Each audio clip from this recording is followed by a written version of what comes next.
Chapter 4. Brad! I shouted again. Help! Uncle Bob! Help! Brad's hurt! No one came. I could see Uncle Bob walking around in the barn below the deck room window. He was talking to one of the farmhands beside a group of black and white cows. The window was closed and Uncle Bob couldn't hear me. I was alone with no one to help me. My cousin might be dead. I ran over to Brad. There was no blood on the wall where he hit his head. Internal injuries, I thought. Maybe Brad had knocked his brains loose. He could be bleeding to death internally right now. Brad! I yelled, trying to shake him awake. Say something! Are you okay? Brad, say something to me.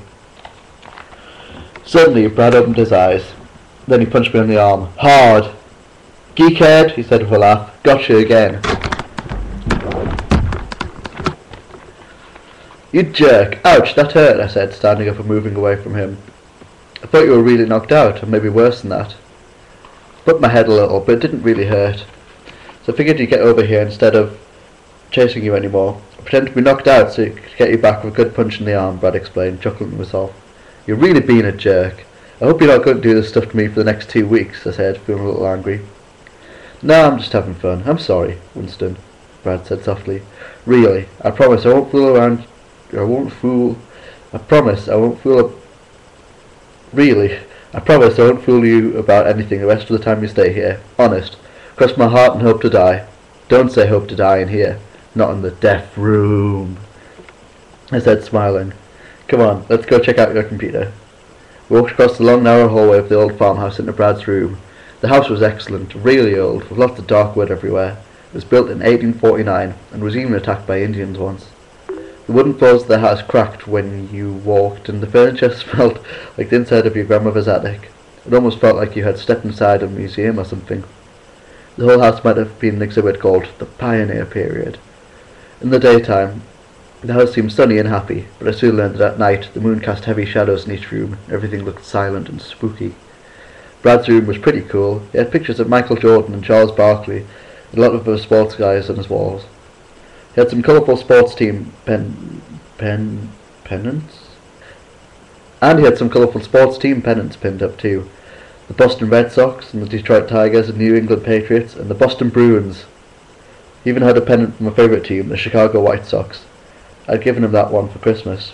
Just because I'm a computer geek doesn't mean I don't follow sports, you know. I like to watch baseball and play football too. It's just that I prefer playing with my computer. Maybe you can help me set up some of the computer games, Winston. Dad said you could do better at installing them than he could, Brad said. Sure, that's easy, I answered. I'll show you how to do it. But you do have to be careful. These computers can be dangerous if you don't know what you're doing.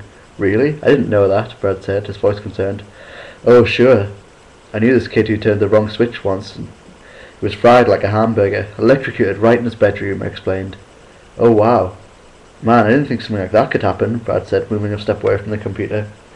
I flipped on Brad's computer and the black monitor screen glowed red and then blue and soon was ready for my keyboard commands. Hey, cool, you've got an online service. You're hooked to the internet, I said. Yeah, it came with it. I guess we can send each other messages, huh? Brad asked. Sure, that'll be exciting. Let me just add just this one little switch in the back of the computer monitor first, then I'll let out a blood-curdling scream. My arm shook violently and the spasms of pain raced through my entire body. My lips grew wild, agony, and drool fell off my lips. I touched the wrong switch. I was being electrocuted.